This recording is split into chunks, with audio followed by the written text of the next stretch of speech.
This is Atlantic Television Global News at 9 p.m. In the headlines, INEC fixes dates for peace accord. Sanwo-Olu returns Sunday market. Tinubu departs Nigeria for China. Federal government provides grants to innovators.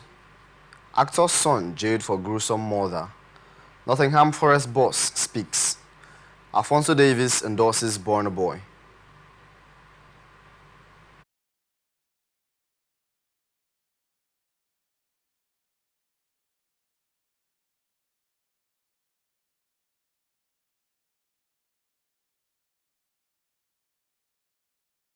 Rest of our stories. Said Ajeru's invitation was purely interactive to aid police investigation into the allegation. However, the CP commended the NLC in Delta for the peaceful manner it conducted the solidarity protest, urging them to remain peaceful and law-abiding, adding that the federal government was not out to intimidate the NLC and its leadership, as perceived in some quarters. Adesola urged them's first vice chairman in Delta expressed disappointment of the union over the current ordeal of its president. Chairman of the Independent National Electoral Commission has fixed dates for the signing of the peace accord by parties towards the September 1st governorship election in Edo State. Professor Mahmoud Yakubu disclosed this at a consultative with General Abdusalam Abuso. The All Progressives Congress and Governor Godwin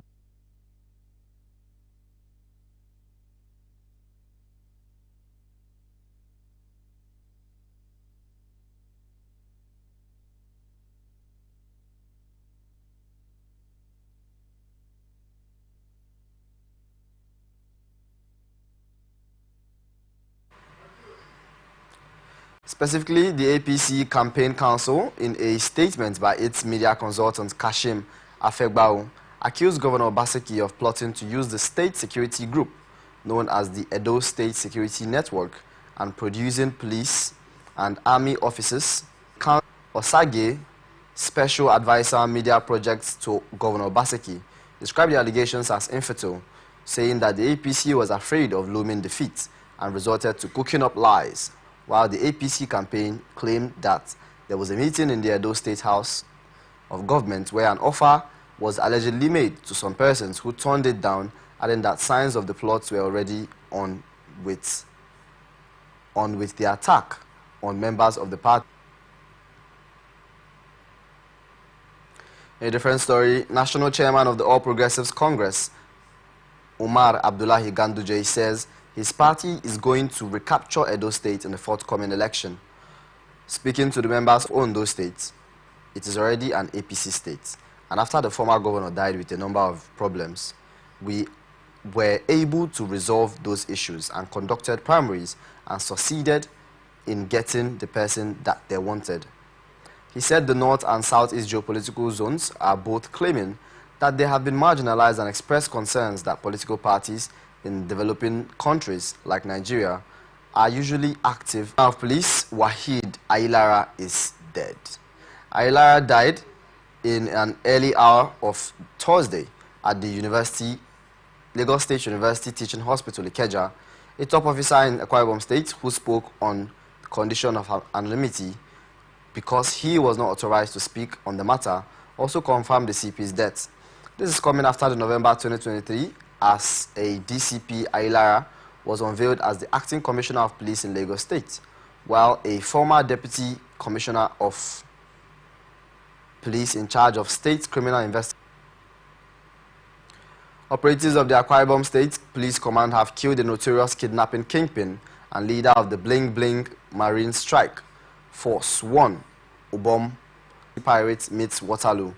On Thursday, he said the suspect was killed in a gun battle with operatives of the command at his hideout in Uyanga community, Cross River State, and a G3 killing of her police order, Inspector Tangod Edet, last year, while other kidnapping cases linked to the slain suspects include the gruesome murder of the CEO of MM & Sons Nigeria Limited and the kidnapping of his sales representative and pharmacist, Joe Mail. The High Court of interim injunction against the Imo State Governor Hope Uzodinma and 5 others from taking any further steps in forceful demolition of the structures erected on the piece of land known as the Central, received by law of land known as the Central Market Layout, Owerri, Imo State. From further reconstruction of the ongoing perimeter fence, to Abdullahi Ganduje has accused the Enugu State Independent Electoral Commission of undermining the party in Enugu State. The APC national chairman reiterated that Barrister Ugochukwu Agbala remains the chairman of APC in Enugu State and shall serve as the bridge between the party and it continued to deal with faceless persons unknown to the party with regard of the forthcoming local government poll in the state. While a letter dated August 26, 2024, which he personally signed and addressed to Professor Christian C. Ngo, chairman of the NCEC, alleged that the commission was continuing to deal with faceless groups as the elected officers of the APC in Enugu State without verification, diligent inquiry, or official communication with or from the party.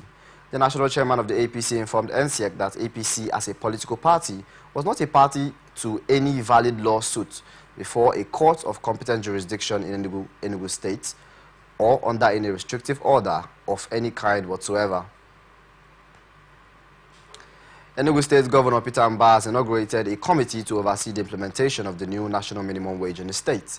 The committee is chaired by a head of service, Kenneth Ngo, with Sandra George, a representative from the Office of the Secretary of the State Government, serving as Secretary, and Governor Mbah had given the committee a maximum of 1 month to submit its report.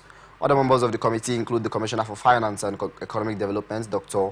Nathaniel Urama, and Commissioner of Labour and Employment, Chika Ugoke, and Accountant General of the State, Anthony Okenwa.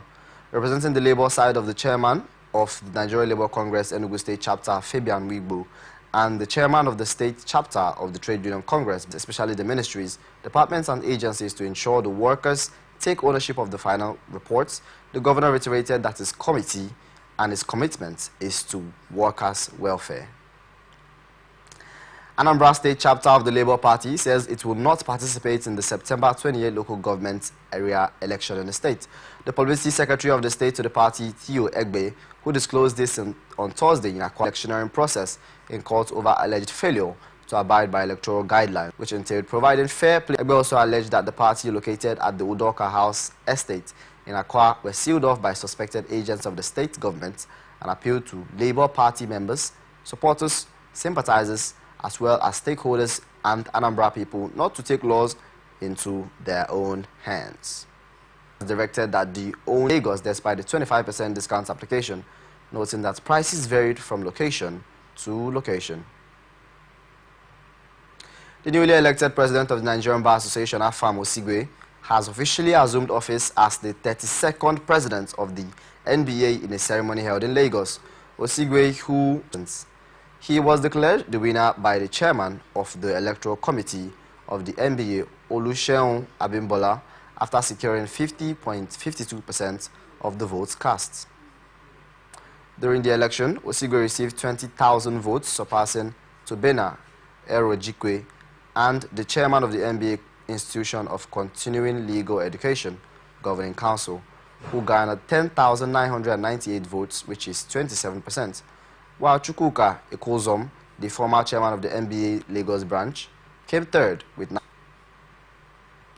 In his inaugural speech, Osigwe said his commitment was to ensure the NBA remains a powerful voice in the nation.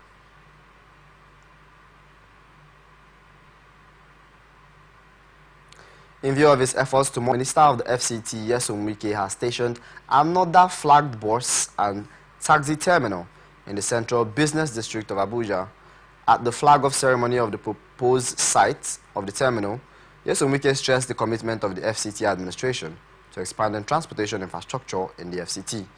He said the provision of the road infrastructure in the FCT will not be complete without linking them to the various buses and taxis terminals without being constructed according to modern standards facilities to relaxation, including restaurants. Right. Why is it that we cannot also have the same facilities that we enjoy when we go outside the country? Abuja is a beautiful city. By the grace of God, through the support of Mr. President, we are continuing to expand the road infrastructure. Yes, the road infrastructure, without always committed. Here, this is a bus terminal, taxi terminal, where you can come in, and the management of these bus terminals and taxi terminals will know these are the vehicles that go to social place, and these are the vehicles you have. A strong term, the killing of their colleague SP Haliru Laiman, who was killed by